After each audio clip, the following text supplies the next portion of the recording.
बहुत समय पहले की बात है। उत्तर प्रदेश के रामपुर नामक एक छोटे से गांव में, जहां लोग बेहद परिश्रमी और सत्यनिष्ठ थे, वहां चौधरी परिवार का खासा रुतबा था। जसवंत सिंह चौधरी उस इलाके के प्रतिष्ठित जमींदार माने जाते थे। उनके 4 बेटे थे, महेश, प्रकाश, रविंद्र और सबसे छोटे बेटे बलवंत, जिन्होंने शहर में शिक्षा पूरी की थी। शहर से पढ़ाई पूरी कर जब बलवंत चौधरी गांव लौटे तो पूरे गांव में उत्सव का माहौल छा गया। चौधरी का शिक्षित बेटा जब अपने गांव में वापस आया तो जसवंत सिंह चौधरी ने इस खुशी को मनाने के लिए भव्य भोज का आयोजन किया। इस आयोजन में आसपास के प्रभावशाली लोगों के साथ साथ गांव के हर परिवार को आमंत्रित किया गया। भोज में नाच गाने और संगीत का भी विशेष प्रबंध किया गया था, जो उत्सव में रंग भर रहा था। गांव के लोग उमंग से भरकर नए नए परिधान पहनकर और सज धज कर चौधरी साहब के आयोजन में शामिल होने पहुंचे। महिलाओं ने भी बढ़ चढ़कर हिस्सा लिया। अपनी साज सज्जा में कोई कसर न छोड़ते हुए आयोजन स्थल पर पहुंच रही थी। भोज का आयोजन एक ओर जारी था, वहीं दूसरी ओर एक ऊंचे मंच पर चौधरी साहब अपने परिवार संग बैठकर अतिथियों का स्वागत कर रहे थे। वहीं बलवंत चौधरी, जो अब 22 वर्षीय तेजस्वी और सुशोभित युवक बन चुका था, अपने पिता के निकट विराजमान था। शहर की जिंदगी ने उसकी छवि में अलग ही तेज और आकर्षण भर दिया था। मंच के नीचे गांव वालों के लिए बैठने का विशेष इंतजाम था, जहां सभी मेहमान उत्साहपूर्वक नाच गाने का आनंद ले रहे थे। उसी भीड़ में एक और कोने में कमली भी अपने परिवार के संग बैठी थी। वह 18 वर्षीय चुलबुली और आकर्षक बालिका थी, जिसका सौंदर्य और स्वभाव उसकी सादगी में झलकता था। कमली साधारण परिवार से थी। उसके पिता चौधरी साहब के यहाँ मजदूरी करते थे और वह अपनी माता पिता की 5वीं संतान थी। नृत्य और संगीत का जोश मंच पर जारी था, जब बलवंत की निगाह अचानक भीड़ में बैठी कमली पर जा टिकी। उसकी आंखें कमली पर ठहर गईं, जैसे उस मासूम चेहरे में उसे कोई गूढ़ आकर्षण दिखाई दे गया हो। वहीं कमली की नजरें भी बलवंत से जा टकराई और उस पल में दोनों एक दूसरे की तरफ खींच से गए, जैसे कोई अलौकिक डोर उन्हें बांध रही हो। अचानक चौधरी जसवंत सिंह ने बलवंत को आवाज दी और उसका ध्यान टूटा। वह पिता के पास लौट आया, जबकि कमली भी अपने परिवार के साथ अपने घर की ओर चल पड़ी। लेकिन बलवंत के मन में उसकी छवि स्थायी हो गई। उसकी मासूमियत, उसकी चंचल आंखें और भोला चेहरा उसकी स्मृतियों में बस गए थे। अगले दिन बलवंत ने गांव के हर कोने में कमली को खोजा, पर वह कहीं नजर नहीं आई। समय बीतता गया, लेकिन उसकी तलाश खत्म नहीं हुई। एक दिन जब वह खेतों की ओर गया, जहां फसल कटाई हो रही थी, तो उसकी नजर एक बार फिर उसी लड़की पर पड़ी। कमली अपनी मां के साथ खेतों में मजदूरी कर रही थी। जैसे ही बलवंत उनके पास पहुंचा, सभी मजदूर खड़े होकर उनका अभिवादन करने लगे और छोटे मालिक कहकर उनका स्वागत किया। बलवंत का मन अब सहज था, क्योंकि वह अपनी तलाश के मुकाम पर पहुंच चुका था। कमली भी बलवंत चौधरी को अपलक देखे जा रही थी। एक दिन बलवंत उससे उसका नाम पूछता है और वह मुस्कुराते हुए कहती है, जी, मेरा नाम कमली है। इसके बाद बलवंत बहाने बनाकर अक्सर खेतों पर जाने लगा, ताकि कमली से मुलाकात हो सके। धीरे धीरे दोनों के बीच की बातें गहरी होने लगी और कभी वे नदी के किनारे तो कभी खेत की झोपड़ी में मिलने लगे। एक दिन एकांत में बलवंत कमली से कह बैठा, तुम मुझे बहुत पसंद हो कमली। मुझे लगता है मैं तुमसे प्रेम करने लगा हो। कमली ने मुस्कुराते हुए कहा, मालिक, आप सचमुच बहुत भले हैं। मैं भी आपको चाहती हूँ, पर हमारी दुनिया तो बिल्कुल जुदा है। मैं एक गरीब साधारण जाति की लड़की हूँ और आप मेरे लिए सिर्फ एक सपना है। आपकी और मेरी शादी होना मुमकिन नहीं है। आपके दिल में मेरी जगह होना ही मेरे लिए बहुत बड़ी बात है। उस झोपड़ी में बैठे बैठे दोनों अपनी भावनाओं में खोए हुए थे कि तभी बाहर किसी के कदमों की आहट सुनाई दी। बलवंत ने देखा कि हरिया, उनके घर का एक नौकर, कुएं से पानी पीने आया था। हरिया के जाने के बाद कमली ने राहत की सांस ली और बलवंत ने फिर वादा किया, कमली, मैं तुमसे विवाह करूंगा। अब तुम्हारे बिना जीवन अधूरा लगता है। समय का पता ही नहीं चला और जब बहुत देर हो गई तब कमली ने कहा, मालिक, अब मुझे घर जाना चाहिए। कल फिर मिलूंगी। इतना कहकर वह चली गई। अब हर दिन कमली और बलवंत एक दूसरे से मिलने लगे। एक दिन कमली ने बलवंत से कहा, मालिक, क्यों ना हम पहाड़ी पर स्थित माता के मंदिर चलें? वहां कहते हैं कि हर मनोकामना पूरी होती है। हम माता से अपने मिलन की प्रार्थना करेंगे। बलवंत ने सहमति दी और अगली सुबह दोनों मंदिर के लिए निकल पड़े। कठिन पत्थरीले रास्तों को पार करते हुए वे नदी तक पहुंचे, जहां नाव से नदी को पार कर पहाड़ी पर चढ़ने लगे। मंदिर पहुंचकर दोनों ने माता के दर्शन किए और एक दूसरे का साथ मानते हुए प्रार्थना की। दर्शन के बाद पास की कुटिया में बैठे एक बाबा को प्रणाम किया। बाबा ने दोनों को ध्यान से देखा और पूछा, बच्चों, तुम कौन हो और यहाँ क्यों आए हो? बलवंत ने उनके समक्ष अपनी और कमली की कहानी रख दी। बाबा ने कुछ क्षण मौन साधा, फिर गंभीरता से कहा, जो राह तुमने चुनी है वह बेहद कठिन है बच्चों। बाबा ने कहा, यदि तुम दोनों विवाह भी कर लोगे तो इसकी बड़ी कीमत चुकानी पड़ेगी। बलवंत ने जिज्ञासावश पूछा, बाबा जी, ऐसा क्यों? पर बाबा मौन रहे। बलवंत और कमली वापस अपने अपने घरों को लौट गए, लेकिन उनके प्रेम की तीव्रता अब परवान चढ़ने लगी। जैसा कहते हैं, इश्क की खुशबू और प्रेम की आहट छुपाए नहीं छुपती। यही हुआ बलवंत और कमली के साथ। धीरे धीरे इस बात का आभास गांव में फैलने लगा। जब कमली के माता पिता को इस बारे में भनक लगी तो उसके पिता ने गुस्से में उसे डांटते हुए कहा, तूने क्या कर दिया? यदि बड़े मालिक को यह बात पता चली तो हमें इस गांव से निकाल दिया जाएगा। हम कहाँ जाएंगे? उनकी मेहरबानी से ही तो हम जी रहे हैं। ये कहते हुए उसके पिता चिंतित हो गए। इधर जसवंत चौधरी को भी इस प्रेम कहानी की भनक लग गई थी। उसने बलवंत को बुलाया और गुस्से से पूछा, बलवंत, यह मैं क्या सुन रहा हूं? बलवंत ने साहस बटोरते हुए कहा, बाबूजी, कमली एक बहुत भली लड़की है और मैं उससे सच्चा प्रेम करता हूं। हम दोनों विवाह करना चाहते हैं। जसवंत ने क्रोध में बलवंत को एक थप्पड़ जड़ते हुए कहा, क्या इसीलिए तुम्हें शहर पढ़ने भेजा था? ऐसी लड़कियों के साथ संबंध बिस्तर तक ही ठीक होते हैं। आज के बाद उसका ख्याल अपने दिमाग से निकाल दो। तुम्हारा विवाह तो एक प्रतिष्ठित जमींदार की बेटी से होगा। बलवंत ने विरोध में कहा, बाबूजी, कृपया ऐसा मत कीजिए। मैं और कमली एक दूसरे के बिना नहीं जी पाएंगे। लेकिन जसवंत चौधरी यह सुनकर चुपचाप वहां से चले गए। बलवंत की मां ने उसे समझाते हुए कहा, बेटा, तुम्हारे बाबूजी का हर निर्णय पत्थर की लकीर है। तुम वही करो जो वे चाहते हैं और जहां वे कहें वही शादी कर लो। पर बलवंत ने दृढ़ता से कहा, नहीं मां, मैं और कमली एक दूसरे को भूल नहीं सकते। हमारा प्रेम सच्चा है। गुस्से से भरे जसवंत ने अपने विश्वास पात्र आदमी को बुलाकर आदेश दिया, आज रात रामदीन कहार का घर जला दो और कोई जीवित न बचे। लेकिन कमरे के बाहर किसी ने उनकी यह योजना सुन ली थी।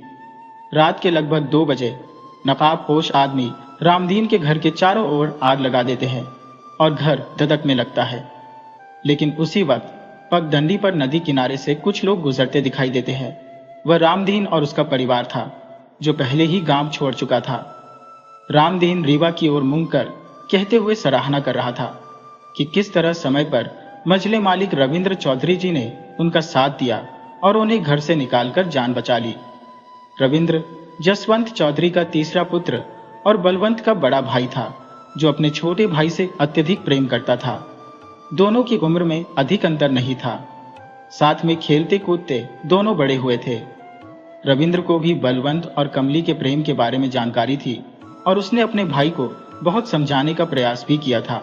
उस रात जब जसवंत चौधरी ने अपने भरोसेमंद आदमी को रामदीन के परिवार को खत्म करने का आदेश दिया, तब रविंद्र ने ये बातें सुन ली और समय रहते रामदीन के परिवार को घर से सुरक्षित बाहर निकाल दिया।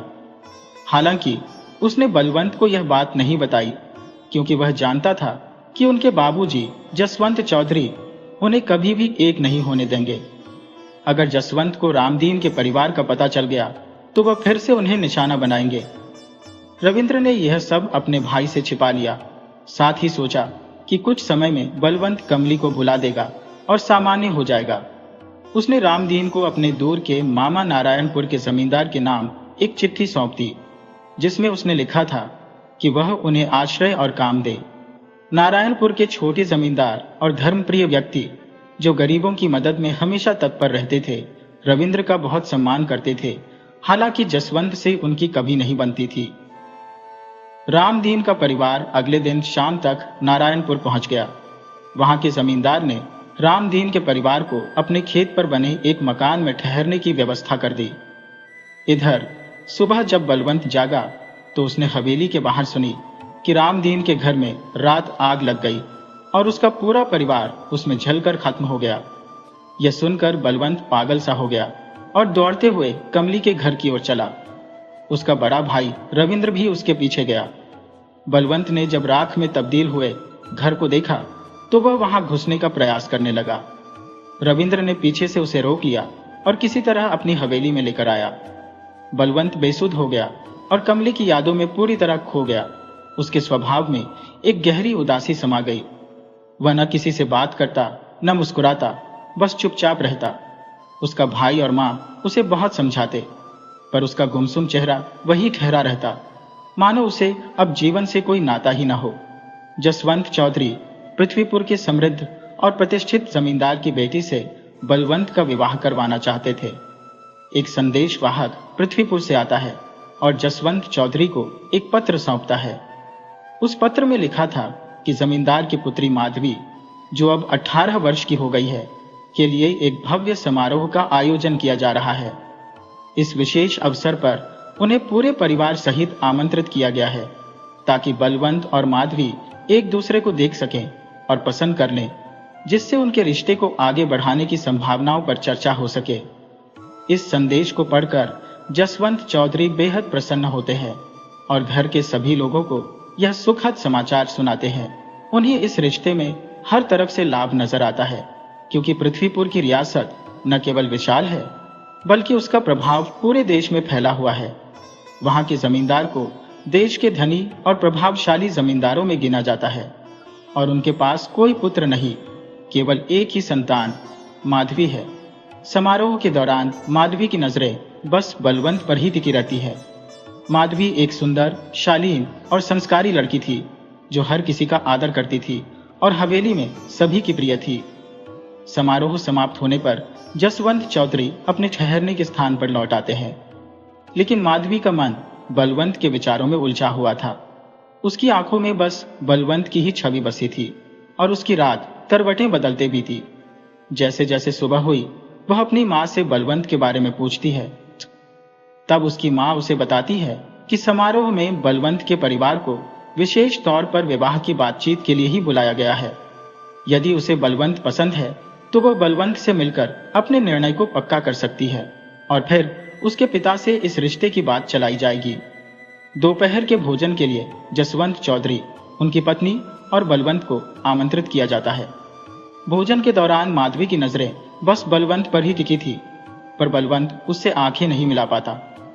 भोजन समाप्त होने के बाद माधवी की मां उससे कहती है कि वह बलवंत को हवेली का भ्रमण कराए। माधवी बलवंत को हवेली में लेकर जाती है। हवेली में घूमते हुए माधवी बलवंत से पूछती है, क्या बात है, क्या मैं आपको पसंद नहीं हो? बलवंत हल्के से मुस्कुराता है और कहता है, आप तो अत्यंत अद्वितीय है, आपको कौन नापसंद कर सकता है, पर मैं शायद आपके योग्य नहीं हो। माधवी उसकी बातों से प्रभावित होते हुए कहती है, आप जैसे भी हैं मुझे बेहद पसंद है, मैं विवाह करूंगी तो केवल आपसे ही करूंगी। बलवंत बस चुप रह जाता है और उनकी यह मुलाकात समाप्त हो जाती है। माधवी की मां उससे पूछती है, तो तुम्हें बलवंत कैसा लगा? माधवी संकोच भरी मुस्कान से उत्तर देती है, जिससे मां समझ जाती है कि उसका उत्तर सकारात्मक है। इस बीच पृथ्वीपुर के प्रतिष्ठित जमींदार जसवंत चौधरी और पंडित जी बैठे थे और बलवंत व माधवी की शादी के लिए अनुकूल तारीखों पर चर्चा हो रही थी। पंडित जी ने सुझाव दिया कि अगले महीने की एकादशी विवाह के लिए अत्यंत शुभ मुहूर्त है। दोनों परिवार शादी की तैयारियों में व्यस्त हो गए, किंतु बलवंत अभी भी अपनी पुरानी यादों में खोया हुआ था। उधर कमली भी दुखी और मौन में डूबी हुई थी। वह न कुछ खा रही थी, न पी रही थी और किसी से बात भी नहीं कर रही थी। उसके माता पिता रामदीन और उनकी पत्नी उसे ढेरों समझाते, पर कमली मौन ही रहती। एक दिन कमली तालाब के किनारे बैठी थी जब नारायणपुर के जमींदार का पुत्र करण वहां से गुजरता है। कमली पर उसकी नजर पड़ते ही वह मंत्रमुग्ध हो जाता है और उसके पास जाकर पूछता है, तुम कौन हो? कमली उसे बताती है कि वह पास के खेतों में स्थित छोटे से मकान में रहती है। घर लौटने पर करण अपनी मां को कमली के बारे में बताता है और कहता है, मैं विवाह करूंगा तो इसी लड़की से करूंगा। उसकी मां इसे सुनकर कहती है कि वह उसके पिता से इस विषय पर बात करेंगी। अगले दिन करण की मां अपने पति से इस संबंध में चर्चा करती है और उनके पुत्र की इच्छाओं का हाल सुनाती है। करण के पिता नारायणपुर के जमींदार कहते हैं कि यदि करण को लड़की पसंद है तो वह लड़की के पिता को बुलाकर बात करेंगे। अगले दिन रामदीन को नारायणपुर की हवेली में बुलाया जाता है। हवेली में उसका सम्मान पूर्वक स्वागत होता है और जब जमींदार साहब आते हैं तो रामदीन खड़ा हो जाता है। जमींदार उसे बैठने का आग्रह करते हैं और कहते हैं, रामदीन, अगर तुम बुरा ना मानो तो एक बात कहनी है। रामदीन उत्तर देता है, मालिक, आप मेरे अन्नदाता हैं, आप जो कहेंगे वह मेरे लिए आदेश है। जमींदार साहब मुस्कुराते हुए कहते हैं, मैं चाहता हूं कि तुम्हारी बेटी को अपनी हवेली की बहू बनाओ, यदि तुम्हें कोई आपत्ति न हो। रामदीन प्रसन्नता से कहता है, मालिक, मुझे कोई आपत्ति कैसे हो सकती है? यह तो हमारे लिए गौरव की बात है, परंतु मैं एक सामान्य व्यक्ति हूं और आप इतने उच्च कुल के हैं। जमींदार साहब उसे विश्वास दिलाते हैं, रामदीन, मैं जात पात में विश्वास नहीं रखता। भगवान ने पहले हमें इंसान बनाया है, ये रिश्ता पक्का ही समझो। रामदीन कृतज्ञता पूर्वक सिर झुकाकर कहता है, मालिक, जैसा आप उचित समझे। जमींदार साहब कहते हैं, कल पंडित जी को बुलाकर शुभ मुहूर्त निकलवा लेते हैं। यह सुनकर रामदीन अत्यंत प्रसन्न होकर घर लौटता है। रामदीन घर आते ही अपनी पत्नी और बच्चों को यह शुभ समाचार सुनाते हैं कि उनके मालिक ने कमली का रिश्ता अपने बेटे करण के साथ तय कर दिया है। ये बात सुनकर कमली की आंखों में आंसू छलक उठते हैं। वह अपने पिता से कहती है, बापू, आपने ये क्या कर दिया? आपको तो पता है मैं चौधरी साहब की अमानत हूं। मैं उनके अलावा किसी और के बारे में सोच भी नहीं सकती। आप इस रिश्ते से इनकार कर दीजिए। रामदीन गुस्से में कहते हैं, क्या पागल हो गई हो तुम? ऐसा अच्छा रिश्ता मिला है, वो भी जमींदार के घर से, जिन्होंने हमें आसरा दिया। वो तुम्हें पूरे सम्मान के साथ अपनी हवेली की बहू बना रहे हैं। अब मैं तुम्हारी एक भी बात नहीं सुनूंगा। अगर तुमने मना किया तो मेरा मुंह मत देखना। कमली का दिल टूट जाता है और वह रोते रोते बेहाल हो जाती है। उसके मन में विचार आता है कि काश यह खबर किसी तरह बलवंत चौधरी तक पहुंच जाए, पर उसे कोई उपाय नहीं सूझता। अगले दिन कमली तालाब के किनारे बैठी होती है। तभी करण वहां आता है और उसके पास बैठकर पूछता है, कमली, कैसी हो? यहां अकेली क्या कर रही हो? कमली चुप रहती है। करण फिर बोलता है, कमली, हमारी शादी होने वाली है और तुम मुझसे बात भी नहीं कर रही हो। ये बेरुखी क्यों है? अगर कोई बात है तो मुझे बताओ, मैं तुम्हारी मदद करूंगा। कमली फिर भी मौन रहती है। करण उसके हाथ को पकड़कर उसकी आंखों में झांकता है और पूछता है, एक दोस्त की तरह ही बताओ। कमली। ये सुनकर कमली की आंखों से आंसू बहने लगते हैं और वह फूट फूट कर रो पड़ती है। थोड़ी देर बाद जब उसकी सिसकियां थमती है तो वह कहती है, मालिक, मैंने अपना दिल पहले ही किसी और को दे दिया है और मैं उनके सिवा किसी और को अपना नहीं सकती। वो भी मुझे ढूंढ रहे होंगे और मैं सिर्फ उनका इंतजार कर रही हूं। करण मुस्कुराकर कहता है, अगर तुम्हारा दिल किसी और के लिए धड़कता है तो यह शादी तुम्हारी मर्जी के बिना नहीं होगी। तुम्हें तुम्हारा प्यार जरूर मिलेगा। मैं खुद इस रिश्ते को निभाऊंगा और तब तक चैन से नहीं बैठूंगा जब तक तुम दोनों का मिलन नहीं हो जाता। कमली, ये मेरा तुमसे वादा है, भले ही हमारी शादी ना हो, मैं तुम्हारा सच्चा दोस्त बन सकता हूं। अब तो बताइए कि वह सौभाग्यशाली व्यक्ति कौन है? कमली कहती है कि वह रामपुर के चौधरी बलवंत जी है। रामपुर का नाम सुनते ही करण आश्चर्यचकित हो उठता है और कहता है, बलवंत तो मेरा भाई है। मैं 2 दिन के भीतर रामपुर पहुंचकर उससे मिलूंगा और उसे तुम्हारे पास लेकर आऊंगा। करण की इस बात पर कमली कहती है, हाँ मालिक, अब मैं अत्यंत प्रसन्न हूं।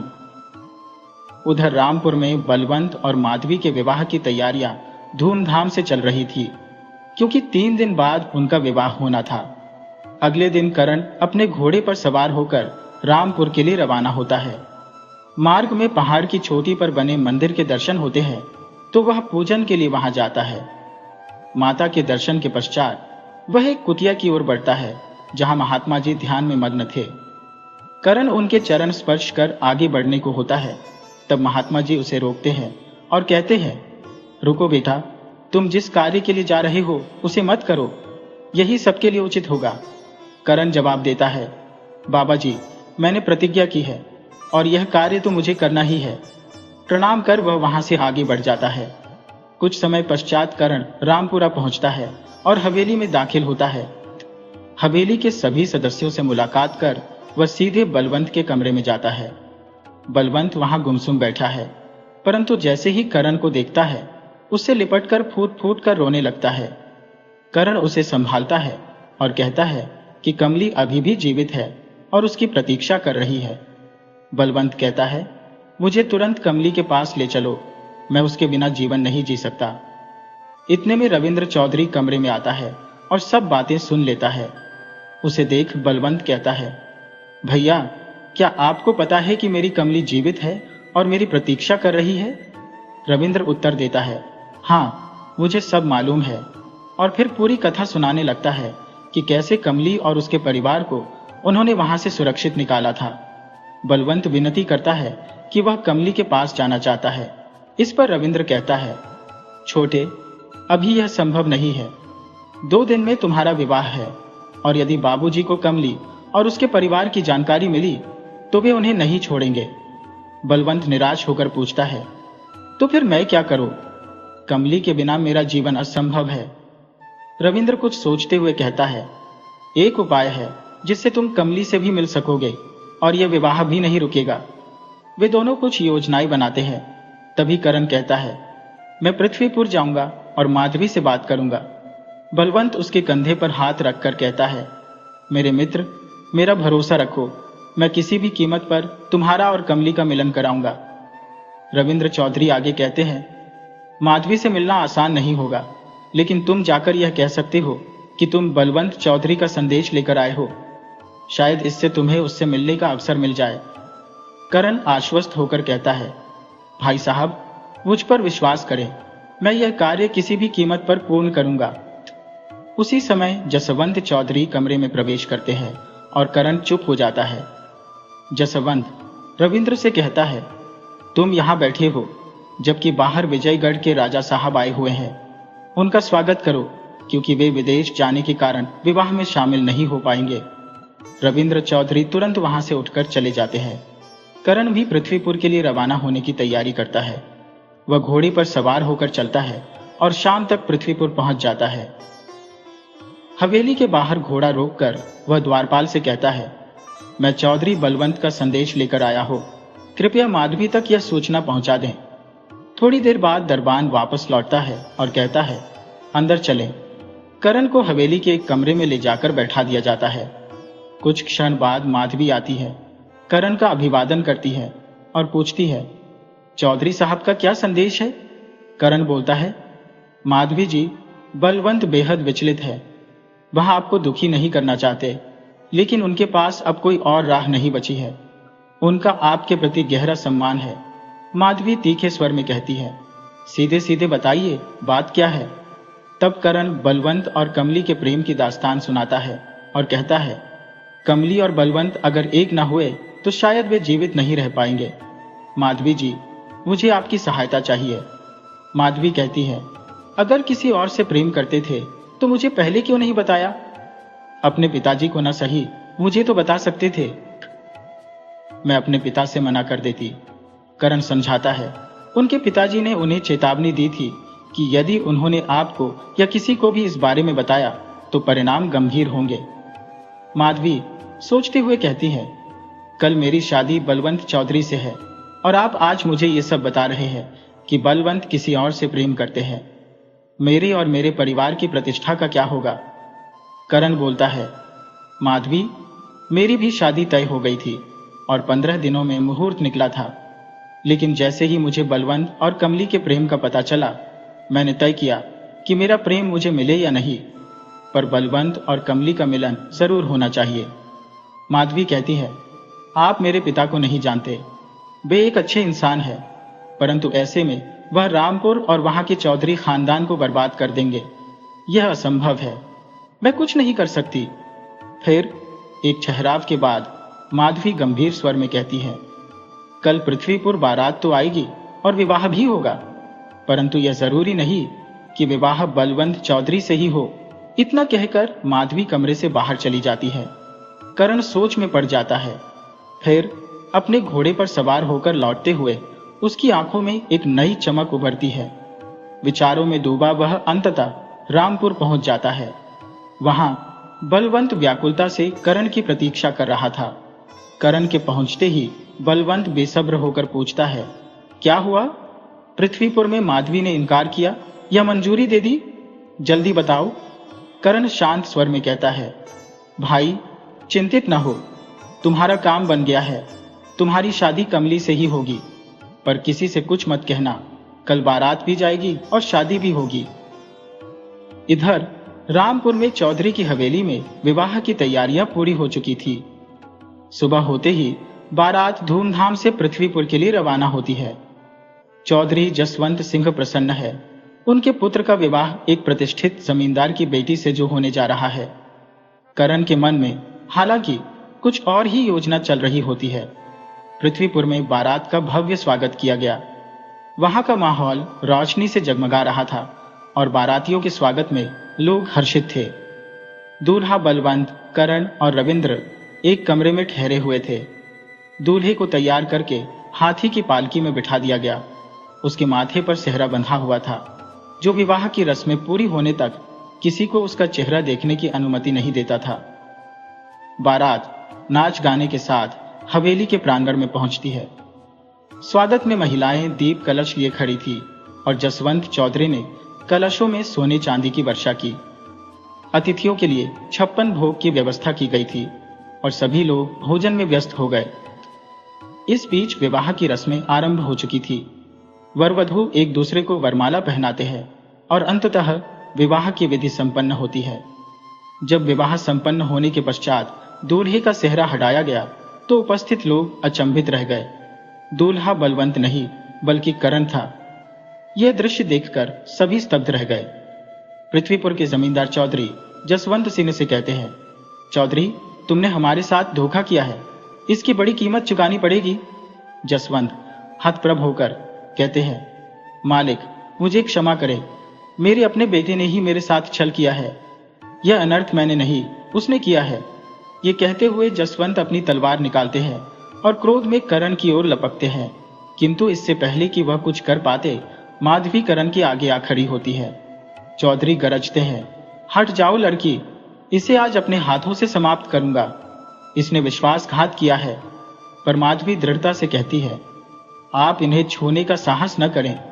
ये मेरे पति है और मां भवानी की सौगंध, अगर किसी ने इन्हें स्पर्श भी किया तो रामपुर का एक भी व्यक्ति जीवित वापस नहीं जा पाएगा। इस दृढ़ घोषणा के साथ ही बारात पृथ्वीपुर से वापस लौट जाती है। पृथ्वीपुर के जमींदार, उनकी पत्नी, मां और माधवी एक ओर बैठे थे।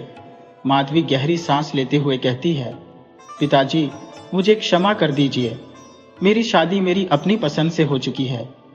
ये कारण है नारायणपुर के जमींदार के पुत्र। इसके बाद माधवी बलवंत और कमली की पूरी कथा अपने पिता के सामने खोलकर रख देती है। करण गंभीरता से माधवी से कहता है, माधवी आपसे विवाह होने के बाद भी मेरा कर्तव्य आपसे जुड़ा रहेगा, लेकिन अभी मुझे पास के जंगल जाना होगा जहां बलवंत मेरा इंतजार कर रहा है। मुझे उसे और कमली को एक करना है। मेरा वादा पूरा करके मैं अवश्य आपके पास लौटूंगा और फिर आपको अपने घर ले जाऊंगा। माधवी से विदा लेकर करण जंगल की ओर चल पड़ता है और शीघ्र ही अपने मित्र बलवंत के पास पहुंच जाता है। जंगल में बलवंत व्यग्रता से उसका इंतजार कर रहा होता है। करण के आते ही बलवंत पूछता है, क्या हुआ वहां, सब ठीक है? करण मुस्कुराते हुए जवाब देता है, सब ठीक है, चलो मैं तुम्हें कमली के पास ले चलता हूं। इसके बाद दोनों नारायणपुर के लिए रवाना हो जाते हैं। तालाब के किनारे उदास बैठी कमली अचानक किसी के कदमों की आहट सुनती है। जब वह पलटकर देखती है तो सामने बलवंत खड़ा होता है। कमली दौड़कर बलवंत से लिपट जाती है और आंसू बहाते हुए कहती है, मालिक, आपने मेरी खबर ही नहीं ली। मैं तो आपको याद करके पल पल मर रही थी। बलवंत भावुक होकर कहता है, कमली, मुझे भी नहीं पता था कि तुम जीवित हो। मैं तो तुम्हारी यादों में पागल सा हो गया था। करण की वजह से ही आज हम मिल पाए हैं। इतना कहकर बलवंत करण को गले लगा लेता है। करण गंभीर स्वर में कहता है, बलवंत, यह स्थान अब तुम दोनों के लिए सुरक्षित नहीं है। तुम्हें यहां से जल्द ही दूर जाना होगा। तुम्हारे पिता चौधरी साहब को यह ज्ञात हो चुका होगा कि तुम यहां हो और वे अवश्य तुम्हें ढूंढने आएंगे। तुम दोनों नाहरगढ़ चले जाओ। वहां मेरा मित्र वीरेंद्र सिंह है। मैं उसे पत्र लिख दूंगा। वह तुम्हारी हर प्रकार से सहायता करेगा। मेरा घोड़ा ले जाओ। उसकी थैली में थोड़े धन रखे हैं जो यात्रा में काम आएंगे।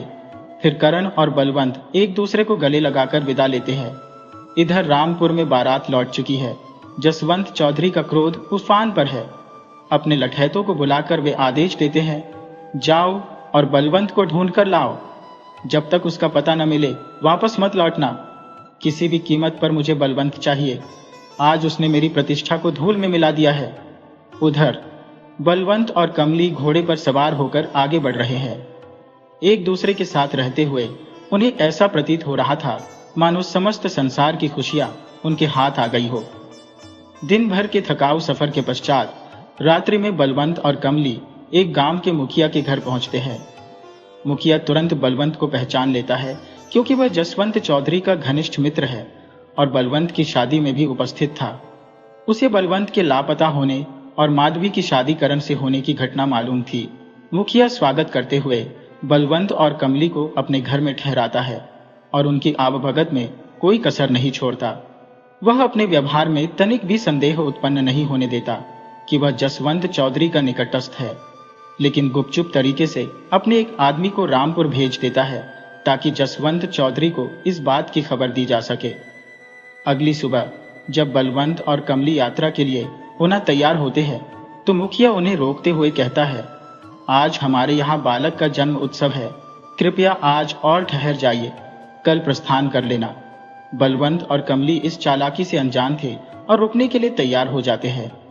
मुखिया अपने बेटे से कहता है, इन लोगों को पास के शिव मंदिर में दर्शन कराकर लाओ। वे सुबह का नाश्ता कर मंदिर की ओर रवाना होते हैं और दर्शन उपरांत शाम तक लौट आते हैं। लौटते समय मुखिया के घर के बाहर बंधा एक घोड़ा उन्हें जाना पहचाना प्रतीत होता है। जैसे ही बलवंत, कमली और मुखिया का पुत्र घर की ओर बढ़ते हैं, वे देखते हैं कि वहां चौधरी जसवंत और उसके साथ 7,810 घुड़सवार मौजूद है। स्थिति की गंभीरता को समझते हुए बलवंत त्वरित निर्णय लेता है। वह मुखिया के बेटे से कहता है, कमली के गले की मोतियों की माला मंदिर के पास गिर गई है, हम उसे लेकर आते हैं। इतना कहकर वे दोनों अपने घोड़े पर बैठ तेजी से विपरीत दिशा में दौड़ निकलते हैं। मुखिया का पुत्र जब अकेला घर में लौटता है, मुखिया उससे पूछता है, वे लोग कहाँ हैं? वह गले की माला का बहाना बता देता है। छिपा हुआ चौधरी जसवंत सारी बात समझ जाता है और अपने आदमियों को तुरंत बलवंत का पीछा करने का आदेश देता है। जसवंत के लठैत और घुड़सवार अपने अपने घोड़ों पर सवार होकर उसी दिशा में बलवंत और कमली का पीछा करते हैं। कुछ आगे जाकर जसवंत 4 समूहों में बांटने का सुझाव देता है क्योंकि रास्ते अनेक दिशाओं में विभाजित हो रहे थे। बलवंत और कमली तेजी से भागते हुए जंगल में प्रवेश कर जाते हैं और जसवंत अपने लठैतों के साथ उनका पीछा करता हुआ जंगल में घुस जाता है। भागते भागते रात का अंधेरा गहराने लगता है। थकान से चूर घोड़ा अब अधिक चलने में असमर्थ हो गया था। भूख और प्यास ने बलवंत और कमली को भी घेर लिया था। कमली भयभीत थी और बलवंत से सटकर खड़ी थी। उसका दिल तेजी से धड़क रहा था और उसकी आंखों में भय की स्पष्ट झलक थी। कमली घबराकर बलवंत से कहती है, मालिक, अगर बड़े मालिक ने हमें पकड़ लिया तो वे हमें जिंदा नहीं छोड़ेंगे। बलवंत उसे सांत्वना देते हुए कहता है, ऐसा कुछ नहीं होगा कमली, हम यहाँ से सुरक्षित निकलेंगे और एक ऐसी दुनिया बसाएंगे जहाँ सिर्फ तुम और मैं होंगे। वहां हमारे प्यार के बीच कोई दीवार नहीं खड़ी होगी। हम एक छोटा सा घर बसाएंगे जहां तुम्हें हर पल मेरा साथ मिलेगा। बलवंत की इन बातों से कमली की आंखें खुशी से चमक उठती हैं। दोनों एक दूसरे के आगोश में बेखबर होकर नींद के आगोश में समा जाते हैं। लेकिन सुबह होते ही घोड़ों की टापों की आवाज सुनाई देती है और बलवंत अचानक जाग जाता है। वह जल्दी से कमली को उठाते हुए कहता है, हमें यहां से तुरंत निकलना होगा, वे लोग हमारे बहुत करीब आ चुके हैं। दोनों तेजी से घोड़े पर सवार होकर वहां से निकल जाते हैं। घोड़ा हवा से बातें करता हुआ चलता है। एक पहर बीत जाता है, पर जंगल खत्म होने का नाम ही नहीं लेता। आखिरकार वे एक झरने के पास पानी पीने के लिए रुकते हैं। जैसे ही पानी पीकर खड़े होते हैं, फिर से घोड़ों की टापों की आवाज उनके कानों में गूंजने लगती है। वे फिर से भागते हैं, लेकिन पीछा करने वाले अब और करीब आ चुके थे। भागते हुए वे एक ऐसे इलाके में पहुंच जाते हैं जहां दोनों तरफ ऊंची चट्टानें हैं और सामने बहती हुई नदी एक गहरी खाई में गिर रही है। नीचे झांकने पर कुछ दिखाई नहीं देता। खाई इतनी गहरी थी कि उसकी गहराई का अंदाजा लगाना मुश्किल था। बलवंत और कमली घोड़े से उतर जाते हैं और एक दूसरे की आंखों में निश्चय भरी नजरों से देखते हैं। इसी दौरान चौधरी जसवंत और उसके आदमी भी वहां पहुंच जाते हैं। दोनों ओर घिरे हुए बलवंत और कमली के पास अब कोई और चारा नहीं बचता था। अपने सिपाहियों से कहो, दोनों को पकड़ लाएं। जैसे ही सिपाही आगे बढ़ते हैं, उसी क्षण बलवंत और कमली एक दूसरे का हाथ थामकर नदी में छलांग लगा देते हैं और कुछ ही पल में उफनती नदी के साथ गहरी खाई में जा गिरते हैं। चौधरी जसवंत के एक आदमी ने कहा, मालिक, इतने ऊंचाई से गिरे हैं, जिंदा नहीं बच सकते। नीचे बड़े बड़े पत्थरों का ढेर है। यहां से जो गिरा उसका बचना मुश्किल ही नहीं, असंभव है। थोड़ी देर वहां खड़े रहने के बाद चौधरी और उसके आदमी स्थान छोड़कर लौट जाते हैं। दूसरी ओर जैसे ही बलवंत और कमली नदी में कूदते हैं, वे तेज बहाव के साथ बहते हुए किनारे की ओर सरकते जाते हैं। खाई के किनारे पहुंचने पर वे अपनी धैर्य और फुर्ती से गिरने की गति को कम कर लेते हैं और झाड़ियों में अटक जाते हैं, जिससे उन्हें गंभीर चोटों से बचने का मौका मिलता है। कहते हैं, जाको राखी साइया, मार सके ना कोई। जब बलवंत को चेतना आती है तो वह देखता है कि वे दोनों झाड़ियों में उलझे हैं। ऊपर से नदी का प्रचंड जलधारा गहरी खाई में गिर रहा है, जिससे भयावह गर्जना हो रही है। अधिक जल प्रवाह होने के कारण नदी तेजी से गिर रही है, मगर जहां वे फंसे हैं वहां पानी का वेग कुछ कम है और उन्हें सांस लेने में कठिनाई नहीं हो रही। बलवंत झाड़ियों से बाहर निकलने का प्रयास करता है, लेकिन उसके शरीर पर लकड़ी के कई टुकड़े धंसे हुए हैं। एक एक करके वह इन टुकड़ों को निकालता है और धीरे धीरे पत्थरों की सतह पर आ जाता है। उसके शरीर के कई हिस्से घायल हो चुके हैं। वह अपने कुर्ते का एक टुकड़ा फाड़कर बहते खून को रोकने के लिए घावों पर बांधता है। फिर वह कमली की ओर बढ़ता है, जो अभी भी बेहोश अवस्था में झाड़ियों में अटकी है। बलवंत उसे खींचकर पत्थरों पर ले आता है और होश में लाने का प्रयास करता है, मगर वह चेतना में नहीं आती। वे एक ऐसे स्थान पर फंसे हैं जहां से ऊपर चढ़ना असंभव है और नीचे उतरना भी अत्यंत कठिन। रात ढलने को है और कमली अभी भी बेहोश है। बलवंत असमंजस में है। चारों ओर गूंजती जलप्रपात की गूंज उसे और बेचैन कर रही है। कमली का सिर अपनी गोद में रखते हुए वह उसे होश में लाने की कोशिश करता है, मगर वह नहीं जागती। धीरे धीरे बलवंत की पलकें भारी होने लगती हैं और वह गहरी नींद में चला जाता है। जब उसकी आंख खुलती है तो वह देखता है कि कमली को होश आ रहा है। कमली धीमी आवाज में पूछती है, हम कहाँ हैं मालिक? वह उठने की कोशिश करती है, लेकिन दर्द के मारे हिल भी नहीं पाती।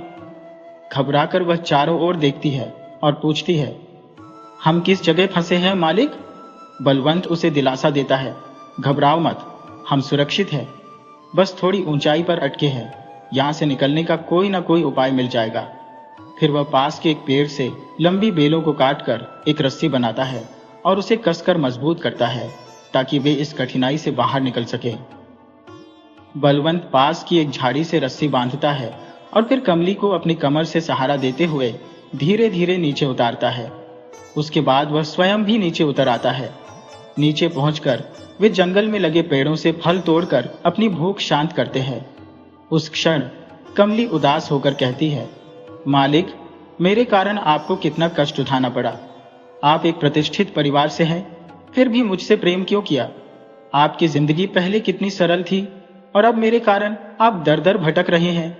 बलवंत उसे सांत्वना देते हुए कहता है, ऐसा मत कहो कमली, तुम ही मेरे जीवन की सार्थकता हो।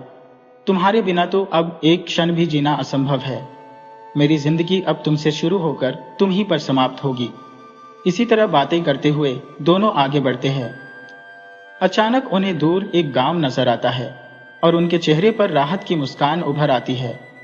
गांव में पहुंचकर वे एक ठिकाने पर ठहरते हैं और स्थानीय वैद्य से अपने घावों का उपचार करवाते हैं।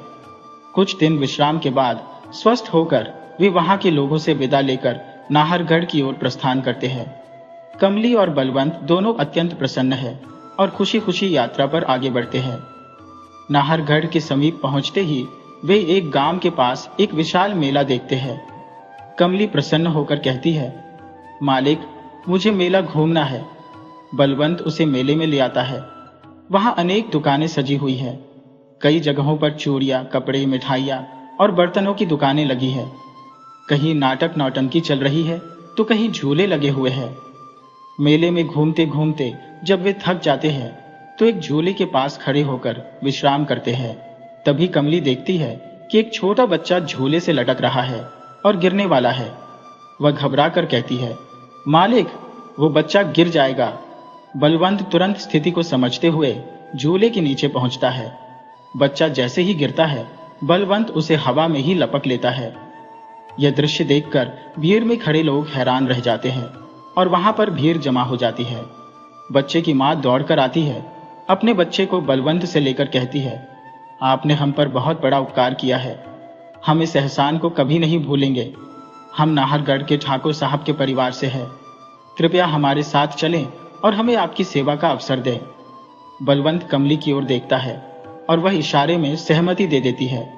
वे लोग उस महिला के साथ चलने के लिए तैयार हो जाते हैं। रास्ते में महिला अपना परिचय देती है, मैं ठाकुर रत्न सिंह की पत्नी मनोरमा हूं। और बलवंत व कमली से उनके बारे में पूछती है। बलवंत उत्तर देता है, हम परदेशी हैं। यह मेरी प्रेमिका कमली है। हमारे रिश्ते को हमारे परिवार ने अस्वीकार कर दिया, इसलिए हम यहाँ भागकर आए हैं। हमारी शादी को हमारे परिवार कभी स्वीकार नहीं करते, इसलिए हमने गांव छोड़ने का कठिन निर्णय लिया। ये सुनकर मनोरमा कहती है, आप लोग निश्चिंत रहिए, यहाँ आप पूरी तरह सुरक्षित हैं। मैं खुद आपकी शादी यहाँ संपन्न कराऊंगी। जब वे नाहरगढ़ पहुंचते हैं तो मनोरमा देवी हवेली में उनके ठहरने का इंतजाम करती है और ठाकुर रतन सिंह को सारी घटना बताती है। रतन सिंह भी उनकी सहायता के लिए आभार प्रकट करते हैं। कुछ समय बाद ठाकुर साहब विवाह की तिथि तय करवा लेते हैं। 4 दिन बाद कमली और बलवंत की शादी निर्धारित होती है। कमली असीम खुशी से भरी है। बलवंत से कहती है, मालिक, मैं इतनी प्रसन्न हूं। हमारा सपना, जिसके लिए हमने इतना संघर्ष किया, वह अब साकार होने जा रहा है। हमने इसके लिए कितनी कठिनाइयां सहन की, परिवार से दूरी बनाई और न जाने क्या क्या झेला। 4 दिन बाद हम जीवन के अटूट बंधन में बंध जाएंगे। फिर कोई हमें अलग नहीं कर पाएगा। हमारा एक छोटा सा संसार होगा जिसमें हम और हमारे बच्चे स्नेह से जीवन बिताएंगे। बलवंत उसे अपनी बाहों में भर लेता है, जिससे कमली का चेहरा शर्म से खिल उठता है। विवाह का दिन आ जाता है और कमली उल्लास से भरी हुई होती है। ठाकुर नंदन सिंह ने शादी की समस्त तैयारियां बड़े धूमधाम से करवाई होती है। बहुत से मेहमान आमंत्रित किए गए हैं। बलवंत और कमली वरमाला पहनाकर एक दूसरे के जीवन साथी बन जाते हैं। विवाह उपरांत रतन सिंह उन्हें कुछ दिन अपने पास रखते हैं और बाद में एक नया घर आवंटित कर देते हैं। बलवंत को ठाकुर साहब अपने यहाँ मुनीम का कार्य सौंप देते हैं और दोनों को अपने बच्चों की तरह स्नेह देते हैं। कमली ठाकुर साहब को अपने पिता के समान मानने लगती है। कमली का पूजा पाठ में अत्यधिक आस्था होती है। वह नियमित व्रत करती है और अपना अधिक समय धार्मिक कार्यों में बिताती है। बलवंत और कमली का जीवन सुखद और समृद्धिपूर्ण चलने लगता है। इसी बीच एक नई खुशी दस्तक देती है। कमली मां बनने वाली है। बलवंत उसका विशेष ध्यान रखने लगता है। कुछ समय बाद कमली एक स्वस्थ और सुंदर पुत्री को जन्म देती है। धीरे धीरे बच्ची बड़ी होती जाती है और उसके खेलकूद और शरारतों से घर गुलजार रहने लगता है। उनकी बेटी जब 6 साल की हो जाती है, उसकी नटखट हरकतें बलवंत और कमली के जीवन में नवजीवन का संचार कर देती है। वे उसे पाकर अत्यंत प्रसन्न है। उसकी हरकतें उनका मन मोह लेती है। लेकिन जैसा कहते हैं, समय का चक्र सदा एक सा नहीं रहता। बलवंत और कमली का जीवन भी उसी अनचाहे मोड़ पर आ गया। अचानक कमली की तबीयत बिगड़ने लगी। बलवंत ने कोई कसर नहीं छोड़ी। दूर दूर से वैद्यों को बुलवाकर हर संभव उपचार करवाया, मगर कोई भी इलाज असरदार साबित नहीं हुआ और कमली ने अपनी 7 वर्ष की प्यारी बेटी को पीछे छोड़ इस संसार को विदा कह दी। कमली के जाने के बाद बलवंत का जीवन बिखर गया, जैसे उसमें से जीवन की आस ही जाती रही हो। वह अपनी सुध बुद्ध खो बैठा और जैसे पागलों सा हो गया। ठाकुर रतन सिंह ने उसे बहुत समझाया, अपने लिए नहीं तो कम से कम अपनी बेटी के लिए तुम्हें संभालना होगा। ठाकुर साहब की बात कुछ हद तक उसके दिल को ठहरी और उसने सामान्य जीवन की ओर लौटने की कोशिश की। पर कमली की यादें उसके दिलो दिमाग में गहरी जड़ें जमा चुकी थी। बलवंत ने फिर से काम पर जाना शुरू किया और उसकी छोटी बेटी घर का कामकाज संभालने लगी। जब कमली का अचानक देहांत हुआ, उसकी आत्मा को यमदूत यमलोक ले जाने आए। लेकिन कमली की आत्मा अपने पति और बेटी से दूर जाने को तैयार नहीं थी। वह भी टूट चुकी थी, परंतु यमदूत अपनी आज्ञा का पालन करते हुए उसे यमलोक ले गए। यमराज ने जब कमली की आत्मा की वेदना को देखा तो कहा, बेटी, मैं तुम्हारी पीड़ा को समझ सकता हूं, परंतु हम भी विधाता के बनाए जीवन चक्र के नियमों से बंधे हुए हैं। मैं तुम्हें पूर्ण रूप से पृथ्वी पर वापस भेजने में असमर्थ हूं, लेकिन तुम्हारे लिए इतना कर सकता हूं कि तुम अपने पुराने शरीर के साथ अपनी बेटी के पास कुछ समय बिता सको। कमली ने व्याकुल होकर पूछा, किन शर्तों पर? यमराज ने कहा, तुम सूर्योदय से सूर्यास्त तक अपनी बेटी के पास रह सकती हो, परंतु अपने पति को छू नहीं सकोगी। तुम केवल अपने घर और बेटी के पास रहोगी, इसके अलावा कहीं भी जाने की मनाही होगी। तुम्हारा कोई भी वस्त्र या सामान भूलवश पृथ्वी पर रह गया तो फिर से यमलोक लौटना अनिवार्य हो जाएगा। यदि तुम्हारे पति ने तुम्हें स्पर्श किया और फिर संबंध स्थापित किया तो तुम अपनी स्मृति खो दोगी और फिर तुम्हें हमारी आज्ञा का पालन करना ही पड़ेगा। यदि ये सभी शर्तें तुम्हें स्वीकार है तो मैं तुम्हें पृथ्वी पर जाने की अनुमति दे सकता हूं। अपनी बेटी से पुनः मिलने की तीव्र लालसा में कमली ने यमराज की सभी शर्तों को सहर्ष स्वीकार कर लिया। तब यमराज कमली को अपनी बेटी के पास वापस भेज देते हैं। बेटी जैसे ही अपनी मां को सामने पाती है, खुशी के आंसुओं से उसे गले लगा लेती है। बलवंत दिन में ठाकुर साहब के यहाँ काम पर होता है, इसलिए कमली को अपनी बेटी के साथ समय बिताने का भरपूर अवसर मिलता है। शाम ढलने से पहले ही वह यमलोक लौट जाती है और उसकी बेटी अब प्रसन्न रहने लगी है। कमली घर का सारा काम बखूबी संभालती है, चाहे वह चक्की में आटा पीसना हो, भोजन पकाना या घर का साफ सफाई करना। बलवंत जब घर लौटता है तो देखता है कि घर के सारे काम व्यवस्थित रूप से हो चुके हैं। जब वह बेटी से पूछता है कि वह अकेले इतने सारे काम कैसे कर लेती है, तो उसकी बेटी बताती है, पिताजी, यह सब काम मैं नहीं करती, माँ आती है और सब कुछ करके जाती है। यह सुनकर बलवंत हैरान हो जाता है। अगले दिन वह बीमार होने का बहाना कर दिन भर घर पर ही रुकता है। तभी कमली आती है और घर के कामों में लग जाती है। जब वह सभी काम समाप्त कर अपनी बेटी से विदा लेकर लौटने को होती है, तभी बलवंत पीछे से उसकी ओढ़नी पकड़ लेता है। कमली मुड़कर देखती है और बलवंत से विनती करती है, मालिक, मेरी ओढ़नी मुझे लौटा दो, मुझे जाना है, नहीं तो अनर्थ हो जाएगा। लाख मना करने पर भी बलवंत उसे ओढ़नी नहीं लौटाता। कमली यहीं पर रह जाती है, क्योंकि अब वह यमलोक लौटने में असमर्थ हो गई है। धीरे धीरे वे दोनों पुनः एक साथ रहने लगते हैं, जैसे पहले रहते थे, और कुछ समय बाद कमली एक स्वस्थ पुत्र को जन्म देती है। समय बीतता है और बेटा बड़ा हो जाता है। उसकी शादी का दिन भी आ जाता है। इस खुशी के मौके पर कमली बलवंत से कहती है, मालिक, आज अपने बेटे की शादी है, मैं बेहद खुश हूँ।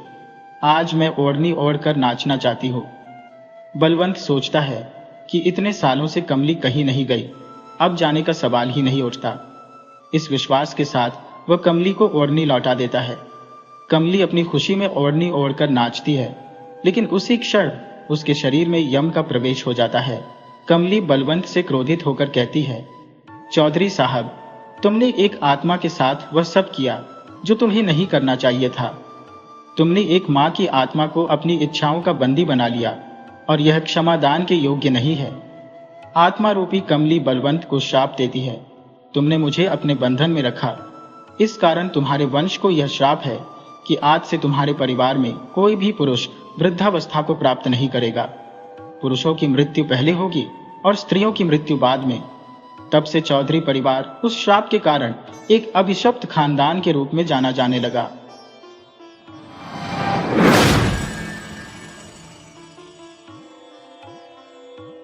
मथुरा के पास एक छोटा सा गांव था जिसमें एक बुढ़िया माई का वास था। उस बुढ़िया का नाम कमला था। वह अकेली ही अपने दिन गुजारती थी क्योंकि उसका इस संसार में कोई सगा संबंधी नहीं था। उसके जीवन का सहारा बस उसकी एक गाय थी जिसका दूध बेचकर वह किसी तरह अपना गुजारा करती थी। कमला वेंकन्ना जी की परम भक्तिन थी, पूजा पाठ के विधि विधान से अनभिज, लेकिन उसकी भक्ति की सरलता अद्वितीय थी। वह केवल प्रेम के तरंगों में झूमती हुई अपने इष्ट का स्मरण करती थी, जैसे प्रभु को पुकारती हो। प्रभु भाव के भूखे होते हैं और कमला में वह भाव कूट कूट कर भरा था। वह दिन रात वेंकन्ना जी का ध्यान करती और अपने कार्यों में व्यस्त रहती। प्रसन्न चित्त और संतुष्ट मन से वह अपनी कुटिया में भजन कीर्तन करती, जैसे प्रभु के साथ एकांत में बातें कर रही हो।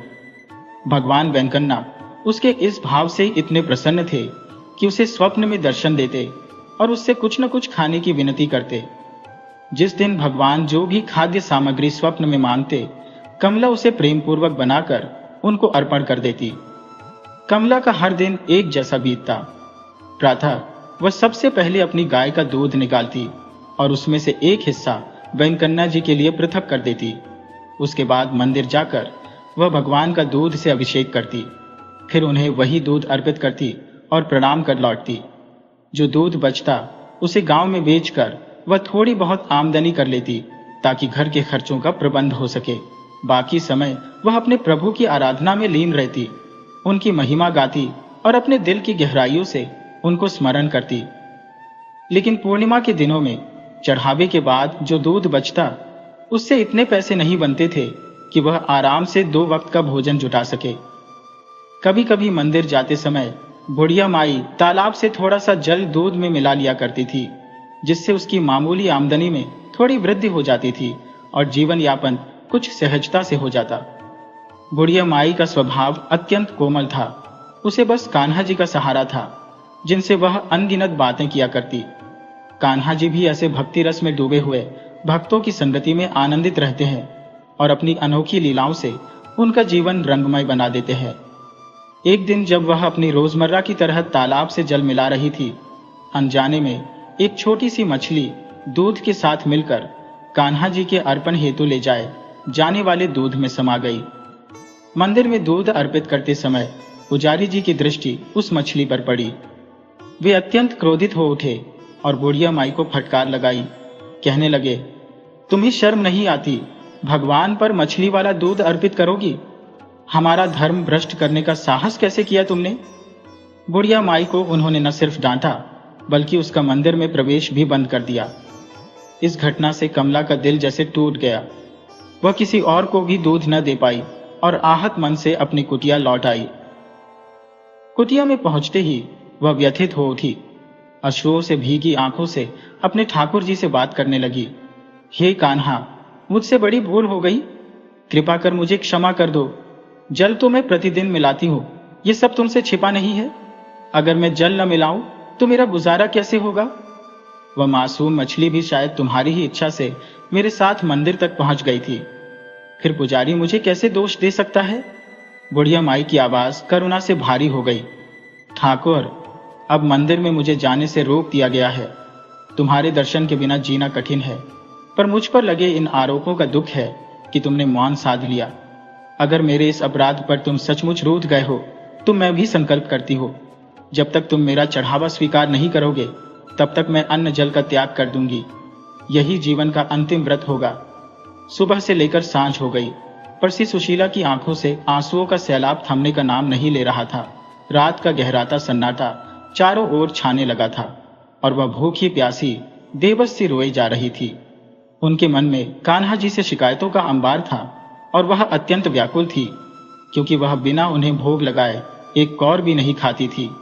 जब स्याह अंधेरा धीरे धीरे आसमान पर फैलने लगा और संध्या का समय हो चला, सुशीला अपनी झोपड़ी के कोने में सिकुड़ी सिमटी बैठी बिलख रही थी। अचानक उनके कानों में एक मृदु और मनोहर आवाज गूंज उठी, माई ओम। सुशीला ने जैसे ही सिर उठाया, दरवाजे पर एक सांवले सलोने किशोर को खड़ा पाया। वह थका मांदा सा किशोर उनकी कुटिया के भीतर झांक रहा था। सुशीला ने स्नेह से पूछा, बेटा तुम कौन हो? उस किशोर ने उत्तर दिया, भैया मैं एक यात्री हूं, कान्हा के दर्शन को जा रहा हूं। बहुत दूर से पैदल यात्रा करते करते थकान ने घेर लिया है और भूख भी जोर से लगी है। सामने तुम्हारी कुटिया दिखी तो सोचा यहां कुछ मिल जाए तो आपकी बड़ी कृपा होगी। मैं सदा आपका आभारी रहूंगा। किशोर के यह शब्द सुनकर सुशीला के हृदय में ममता की लहर सी दौड़ पड़ी और वह संपूर्ण करुणा से भर उठी। वह तो मानो अपने सारे दुख दर्द बिसरा चुकी थी। मुस्कुराते हुए बोली, हाँ बेटा भीतर आ जाओ। ये क्या पूछने की बात है? इसे अपना ही घर समझो। न जाने कौन हो तुम, कहां से आए हो, पर तुम्हारी बातों ने मुझ पर जैसे कोई जादू सा कर दिया है। लड़के ने हल्की थकी हुई आवाज में कहा, माई बहुत दूर से आया हूं, काफी थक गया हूं। कमला ने तुरंत कहा, तो बताओ बेटा क्या खाओगे? मैं जल्दी से बना देती हूं। लड़के ने जवाब दिया, अरे भैया इस वक्त क्या रसोई बनाओगी? जो भी सुबह का बचा हुआ है वही दे दो। बुजुर्ग माई ने बोझिल स्वर में कहा, बेटा मैंने तो आज सुबह से चूल्हा ही नहीं जलाया, घर में कुछ भी बना हुआ नहीं है। फिर वह स्नेह से बोली, तुम बताओ बेटा क्या चाहोगे, मैं अभी बना दूंगी। लड़के ने निवेदन किया, मैया बस थोड़ा सा दूध ही दे दो, वही पीकर सो जाऊंगा। दूध का जिक्र सुनते ही कमला की आंखें नम हो गईं और अपने आंसुओं को छिपाते हुए बोली, बेटा दूध तो है पर वह सुबह का है, थोड़ा रुक जाओ, अभी जाकर गाय से ताजा दूध निकाल लाती हो। लड़के ने मुस्कुराते हुए कहा, नहीं माई उसमें समय लगेगा और मैं सुबह से भूखा हूं। दूध का नाम सुनते ही भूख और बढ़ गई है, मुझे वही सुबह का दूध दे दो जैसे भी हो। कमला के दबदबाए नयनों में आश्चर्य की लहर उठी। उसने फिर भी जाकर दूध छान कर उसके सामने रख दिया। उसने झिझकते हुए कहा, बेटा ये थोड़ा पानी मिला हुआ दूध है। लड़के ने हंसते हुए कहा, तो क्या हुआ माई, जल्दी से ला दो, इससे तो मेरा पेट अभी भर जाएगा। उसकी बातें सुनकर माई को बड़ी हैरत हुई कि ये बालक कैसी बातें कर रहा है। उसने जल्दी से दूध छानकर उसे दिया और देखते ही देखते वह बालक संतुष्टि भरी मुस्कान लिए दूध पी गया। बोला, मैया कितना स्वादिष्ट है यह दूध। क्यों माई, तुम इसे पानी मिला हुआ कहकर हिचकिचा रही थी? मुझे तो यह बहुत अच्छा लगा। फिर लड़के ने हंसते हुए कहा, इससे तो पेट भी जल्दी भर जाता है और हजम भी हो जाता है। इसके बाद वह थकान से चूर माई की झोपड़ी में सो गया। कमला को भी थोड़ी राहत महसूस हुई, जैसे उसका मन हल्का हो गया हो। सर्द रात के बावजूद उसने अपना चीर ओढ़ाकर उस बालक को ढक दिया और स्वयं भी सो गई। थोड़ी देर बाद उसकी आंखों में एक स्वप्न आया, जिसमें उसे ठाकुर जी स्वयं खड़े दिखाई दिए। उन्होंने कहा, कमला तुम्हारी सेवा से मैं अति प्रसन्न हूं, तुम्हारी आत्मा का त्याग ही मुझे तृप्त करता है। कमला ने भाव विह्वल होकर कहा, प्रभु मैं तो आपकी दासी हूं, आपने मेरी सेवा स्वीकार कर मुझे धन्य कर दिया है। श्री ठाकुर जी बोले, मैया क्या मुझे भूखा ही रखोगी? तुम्हारी नाराजगी से मैं भूखा हूं और तुमने मेरा भोग भी नहीं लगाया। तुम खुद भी तो सुबह से भूखी प्यासी हो। अब मुझे यहां आकर दूध पीने का सौभाग्य मिला है, तो तुम भी अपना व्रत तोड़ दो। तुम्हारे दिए हुए दूध के बिना मुझे तृप्ति नहीं मिलती। मुझे सिर्फ तुम्हारे हाथों का ही दूध अच्छा लगता है, जिससे मेरी आत्मा संतुष्ट होती है। अपने इस नियम को कभी मत तोड़ना मैया। अगर दूध में थोड़ा पानी मिला हुआ हो तो भी क्या हुआ, वह जल्दी हजम हो जाता है। अब उठो और भोजन कर लो। कमला अचानक नींद से जागी और देखा तो कुटिया में बालक नहीं था। उसका हृदय उल्लास और आनंद से भर गया। यह एहसास हुआ कि सच में स्वयं लल्ला ही उसकी कुटिया में पधारे थे। तुरंत उसने जल्दी जल्दी 2 रोटियां बनाई, ठाकुर जी को भोग लगाया और प्रेम पूर्वक भोजन करने लगी। उसकी आंखों से प्रेम के आंसू बह रहे थे। धीरे धीरे सवेरा हो गया और चिड़िया चहचहाने लगी। बूढ़ी माई जल्दी से उठी, स्नान किया और अपनी गाय का दूध निकालकर ठाकुर जी को भोग चढ़ाने के लिए मंदिर पहुंची। वहां उसने देखा कि ठाकुर जी की मूर्ति मुस्कुरा रही है और मंदिर के द्वार पर ठाकुर जी का पीतांबर कुटिया में ही छोड़ गए थे। पुजारी जी ने जैसे ही मूर्ति को देखा, उनके मन में गहरा विचार उमड़ने लगा। ठाकुर जी की मुस्कान और इस रहस्य से वह कुछ न समझ सके। तभी बूढ़ी माई पीतांबर लेकर मंदिर में पहुंची और पुजारी जी से बोली, देखिए, लल्ला मेरे घर आकर अपना पीतांबर छोड़ गए हैं और मेरी पुरानी ओढ़नी ओढ़ गए। कल आपने मुझे भगा दिया था, लेकिन भूखा प्यासा लल्ला दूध पीने के लिए मेरी कुटिया में ही आ गया। यह सुनते ही पुजारी जी बूढ़ी माई के सामने नतमस्तक हो गए। आंसुओं से उनकी आंखें भर आई और बोले, बूढ़ी माई, मैं बहुत बड़ा अपराधी हूं। आपके भक्तिपूर्ण प्रेम को ठेस पहुंचाकर मैंने घोर अपराध किया है। मुझे क्षमा कर दीजिए। बूढ़ी माई ने मुस्कुराकर कहा, पुजारी जी, देख लिया आपने मेरे लल्ला की चतुराई। वह अपनी पीतांबर जानबूझकर यहां छोड़ गए और मेरी फटी ओढ़नी पहन गए। भक्तों के मान की रक्षा करना मेरे ठाकुर जी की पुरानी आदत है। ठाकुर जी की मूर्ति जैसे मंद मंद मुस्कुरा रही थी, मानो कह रही हो, अरे, इस प्रेम भरी ओढ़नी में जो गर्माहट है वह सूखे पीतांबर में कहां। तो दोस्तों, जैसे ठाकुर जी ने बूढ़ी माई का मान बढ़ाया और उसे अपने दिव्य दर्शन दिए, वैसे ही वह सभी श्रोताओं पर कृपा करे और उनकी मनोकामनाएं पूर्ण करें।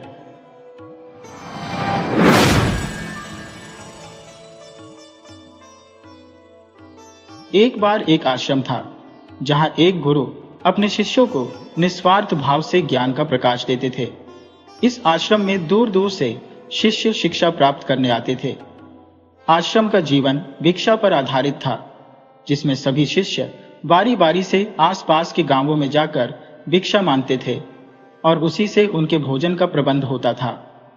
एक दिन आश्रम का एक अत्यंत बुद्धिमान शिष्य, जिसे गुरु जी का सबसे प्रिय शिष्य माना जाता था, भिक्षा मांगने के लिए गया। अपनी बारी आने पर वह एक गांव में पहुंचा और घर घर जाकर विनम्रता से भिक्षा मांगने लगा। एक घर का दरवाजा खुला देखकर उसने वहां ऊंचे स्वर में पुकार लगाई, भिक्षां देहि, भिक्षां देहि। उसकी आवाज सुनकर घर के भीतर से एक लंबी दाढ़ी वाला तांत्रिक बाहर आया। वह तांत्रिक क्रोधित स्वर में बोला, मेरे द्वार पर आकर किसी और का गुणगान करने की जुर्रत कौन कर सकता है? आज तक यहां पर मेरे अलावा किसी का नाम नहीं लिया गया। तुम कौन हो और यह समर्थ कौन है जिसका गुणगान तुम कर रहे हो? शिष्य ने आत्मविश्वास से उत्तर दिया, वह समर्थ मेरे गुरु जी है, जो सर्वशक्तिमान है। मैं उनका शिष्य हूं और उनकी आज्ञा का पालन करते हुए भिक्षा मांगने आया हूं। शिष्य के इन वचनों को सुनकर तांत्रिक के चेहरे पर क्रोध का पारा और चढ़ गया। उसने गुस्से में कहा, तेरी इतनी हिम्मत कि मेरे द्वार पर किसी और का गुणगान करता है। देखता हो तेरा गुरु कितना समर्थ है। मैं तुझे श्राप देता हूं कि आज की रात के बाद तुम कल का सूरज नहीं देख पाओगे। अब अपने समर्थ गुरु की शक्ति का परिचय दे। इतना कहकर वह तांत्रिक अंदर चला गया, शिष्य को अपने श्राप के साथ छोड़कर। वह बेचारा शिष्य स्तब्ध था। उसे लगा ही नहीं था कि भिक्षा मांगने पर उसे ऐसा आघात मिलेगा। उस पर तांत्रिक द्वारा दिए गए श्राप का गहरा असर हुआ और उस बोझिल मन से वह धीरे धीरे अपने आश्रम की ओर चल पड़ा। रास्ते भर वह व्यथित था और सोचता रहा, कल का सूरज देखना शायद मेरे भाग्य में नहीं है, मेरी मृत्यु निश्चित है। जब वह आश्रम पहुंचा तो उसके गुरुदेव ने मुस्कुराते हुए पूछा, पुत्र, भिक्षा लेकर आए हो? शिष्य ने सिर झुकाकर उत्तर दिया, हाँ गुरुदेव, भिक्षा लेकर आया हूं। परंतु उसकी उदासी और चेहरे पर छाया भय देखकर गुरुदेव ने उसकी पीड़ा को भांप लिया। शिष्य ने धीरे धीरे तांत्रिक द्वारा दी गई धमकी और श्राप के बारे में बताया। उसकी बात सुनकर गुरुदेव मंद मंद मुस्कुराए। शिष्य का चेहरा चिंता से विवर्ण हो गया। वह पेड़ के नीचे जा बैठा। उसकी आंखों में भय और अनिश्चितता की छाया थी। गुरुदेव पास आकर बोले, पुत्र, इतनी चिंता क्यों कर रहे हो? अभी रात बाकी है, कल तो आया नहीं। शिष्य ने उत्तर दिया, गुरुदेव, मैं यह सोचकर ही डर रहा हूं कि कल का सूरज देखना मेरे नसीब में नहीं होगा। भिक्षा मांगने गया था और अपने साथ मौत का फरमान लेकर लौटा हूं। गुरुदेव उसकी सारी बात सुनने के बाद ठहाका मारकर हंसे और बोले, चलो भोजन तैयार है, पहले भोजन कर लेते हैं। परंतु शिष्य के भीतर भय ने उसकी भूख ही छीन ली थी। उसने कहा, गुरुदेव, मुझे भोजन अच्छा नहीं लगेगा, मेरे भीतर एक दाना भी नहीं जा पाएगा, आप भोजन कर लीजिए। गुरुदेव ने मुस्कुराते हुए कहा, अभी तो पूरी रात बाकी है, अभी से क्यों व्याकुल हो रहे हो? परंतु शिष्य ने भोजन करने से मना कर दिया। गुरुदेव ने कहा, जैसी तुम्हारी इच्छा। इसके बाद वे भोजन करने चले गए। रात्रि के समय जब सोने का समय आया तो गुरुदेव ने शिष्य को बुलाकर कहा, बेटा, मेरे चरणों की सेवा कर दो, मेरे पांव दबाते रहो और किसी भी स्थिति में यहां से मत जाना, चाहे जो भी हो जाए। उदास शिष्य ने सिर हिलाया और कहा, जी गुरुदेव, मैं आपकी सेवा करूंगा। सेवा करते करते ही यदि प्राण त्याग दो तो शायद यही मेरा अच्छा भाग्य होगा। गुरुदेव ने उसकी ओर देखकर कहा, पुत्र, यह सेवा पूरी श्रद्धा से करना और चाहे जो भी परिस्थिति आए चरण सेवा में अडिग रहना। गुरु की आज्ञा मानते हुए शिष्य ने दृढ़ता से 3 बार यह संकल्प किया कि वह किसी भी परिस्थिति में गुरु के चरण नहीं छोड़ेगा, चाहे कुछ भी क्यों ना हो जाए। गुरु ने उसे इस निश्चय में दृढ़ किया और फिर शांति से सो गए। शिष्य अपने संकल्प के प्रति समर्पित था और पूरे मन से गुरु के चरण दबाने में तल्लीन हो गया। रात्रि का पहला प्रहर बीत रहा था जब तांत्रिक ने अपनी प्रतिज्ञा को पूरा करने के लिए एक देवी का रूप धारण कर सोने, चांदी, हीरे और मोती से भरी एक थैली लेकर भेजा। वह दरवाजे पर प्रकट हुई और बोली, पुत्र, आओ और यह धन संपदा ग्रहण कर लो। शिष्य ने उत्तर दिया, यदि आप इसे देने आई है तो कृपया मेरे पास आकर दीजिए, मैं अपने गुरु के चरण नहीं छोड़ सकता। देवी ने बार बार उसे समझाने का प्रयास किया, परंतु शिष्य अपने निश्चय से टस से मस नहीं हुआ। अंततः हार मानकर वह वापस लौट गई। रात्रि के दूसरे प्रहर में तांत्रिक ने एक मायावी शक्ति का सहारा लिया और शिष्य की मां का रूप धारण करके भेजा। दरवाजे पर खड़ी वह बोली, बेटा, मैं तेरी मां हूं, आओ मुझे गले लगा लो। शिष्य ने अपनी मां के दर्शन किए और भावुक हो गया, परंतु वह अपने संकल्प पर अडिग रहा। उसने कहा, मां, मुझे क्षमा करें, मैं गुरु चरण की सेवा कर रहा हूं और इस सेवा को बीच में छोड़कर आपके पास नहीं आ सकता। मां के रूप में आई वह माया देवी तरह तरह से उसे अपने पास बुलाने की कोशिश करती रही, पर शिष्य अपनी निष्ठा में अडिग रहा।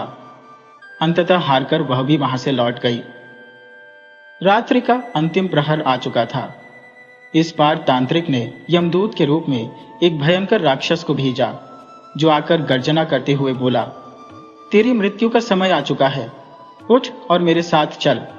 परंतु शिष्य अपनी गहरी आस्था और संकल्प के साथ उत्तर देता है, चाहे मृत्यु स्वयं मेरे सामने खड़ी हो, चाहे यह महाकाल ही क्यों ना हो, मैं अपने गुरु के चरण नहीं छोड़ सकता। यदि मेरे प्राण यही लेने हैं तो यही आकर ले जाओ, परंतु गुरु चरण का त्याग मैं नहीं करूंगा। उसकी निष्ठा और समर्पण को देखकर हर मायावी शक्ति पराजित हो गई। रात का अंधेरा विदा लेने को था और आसमान पर हल्की उजास फैलने लगी थी। इस दौरान गुरुदेव भी नींद से जागे और अपने शिष्य की ओर देख हंसते हुए बोले, अरे सुबह हो गई। शिष्य, क्या यह वही दिन नहीं है जिसे तुम अपनी मृत्यु का दिन मान रहे थे? तांत्रिक का श्राप भी कभी विफल नहीं होता, यह तो तुम्हारा विश्वास था। शिष्य के मन में बीती रात की स्मृतियां उमड़ने लगी। उसने गुरुदेव को पूरी कथा सुनाई, कैसे एक देवी प्रलोभन देकर उसे धन संपदा देने आई, फिर मां का रूप लेकर एक मायावी शक्ति उसे अपने आलिंगन में बुलाने आई और अंत में स्वयं यमदूत मृत्यु का संदेश लेकर प्रकट हुआ। परंतु हर परीक्षा में उसने गुरु के चरण नहीं छोड़े। शिष्य की इस निष्ठा से गुरु अत्यंत प्रसन्न हुए। गुरुदेव बोले, यह तुम्हारी अटूट श्रद्धा और समर्पण का प्रतिफल है।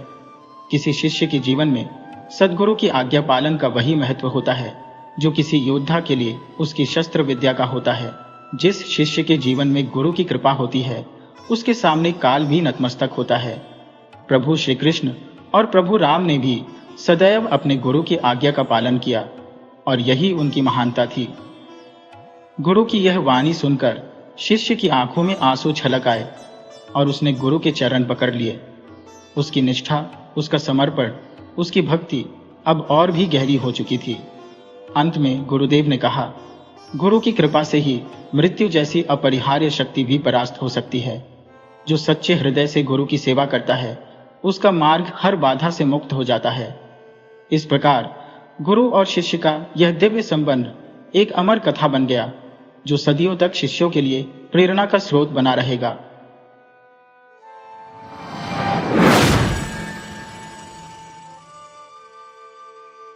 वीडियो अच्छी लगी हो तो इसे लाइक करें और ऐसी ही मजेदार कहानियों के लिए चैनल को सब्सक्राइब करें और बेल आइकन दबाएं। ज़्यादा से ज़्यादा अपने दोस्तों को शेयर करें। धन्यवाद।